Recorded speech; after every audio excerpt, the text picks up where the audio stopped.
Hey, what's up everyone? Hope you're all having a wonderful time! So, Trail of the Ancestor was announced and it's so time to start this new league. And today we'd just like to share quickly my league starter for the upcoming league. And as the new league didn't have any changes to it pretty much, we are going with Impending Doom Pathfinder. I played this build pretty much the last league, and this build is a very strong build that can do most content in the game. You have different variations that you can build around, and you can also be played as a fairly budget friendly build to start with. You got crazy good clear, and it's also really fast to run around doing your maps. And the build is also super tanky as well, even with a low budget. By converting physical damage taken to different elemental damage from different sources and being a pathfinder, we make it so we can have permanent uptime and boosting the effect of our flasks. By using a sapphire, ruby and also topaz flask, we'll reduce the damage taken for each respective element, and with also full fist conversion to element, this will also then be reduced as well. And as the build and also Pathfinder is built around boosting the effect of flash, it's also a really nice way to start out, as it's a really great way of building speed and defense, and it works for a lot of different builds. Maybe even a new one in the Trail of the Ancestor. We got one new unique that was teased that made life and mana flask used instantly on low life or mana. Maybe there's something new here, who knows. Back to Impending Doom, it's also very easy to get full suppress early on, as we are on the right path of the passive skill tree. And this is pretty much a must for most of the builds nowadays in the current year of Path of Exile. Poison damage overall is just busted in Path of Exile. And with the new patch here, we only got really a really small nerf, and that was to Temporal Chains. And this now has other effects on cursed enemies expire 25% slower at all gem levels, previously 40%. So yeah, just a very small one here.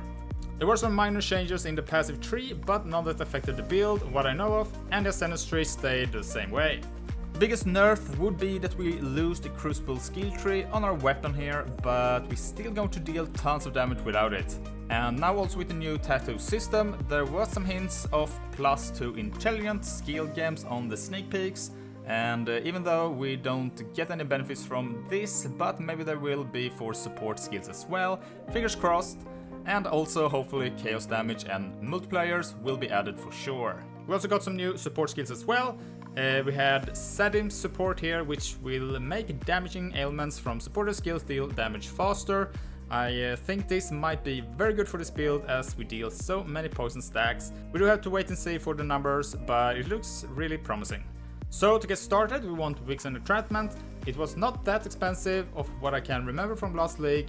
Got one pretty early for around 10 chaos. A 6-link staff is another one, really cheap usually because of the Dark Mage Divination card. And we also want 2 silver and a opal oil for the Skittering Rune passive from the Anoint.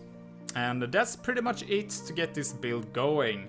Of course you have some other things like Lightning Coil, which will boost the defense of the build by a ton, but it's not required to start, and a great thing also is that you don't need this to be 6-linked, so huge thumb up there. Most of the flasks can be self-made pretty easily, but also Taste of Hate here, not required, but it do help out quite a bit. To start with, just equip a normal sapphire flask will work just fine. And with Sanctum coming back, there's also some other items returning to the game. We have the Eternal Damnation Amulet, for example, which will give us additional elemental damage reduction equal to half of our chaos resistance. And this means that if we have 70% of chaos resist, we get 35% elemental damage reduction. And this is a really strong amulet to have for this build, as we do convert all fist damage to elemental. And on top of that, of all the flasks as well, as I mentioned earlier, this will be really good. Another item that is returning is the Balance of Terror, and this is also a nice addition to the build. People can have between 2 and 3 random modifiers by using different curses. From vulnerability we can get so we are unaffected by bleeding, Despair have immune to curses, or also inflict Withered for 2 seconds on hit. We also have Temporal Chain, which have action speed, cannot be slowed below base value. or also the increased cooldown recovery rate, which is really nice for this build. Very excited to play around with these items again.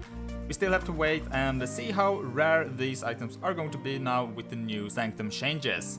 But as you can't really start with this build right away, going with a build like Toxic Rain, Poison Concoction, Bane or Soul Rend, any of these is a great way to get started.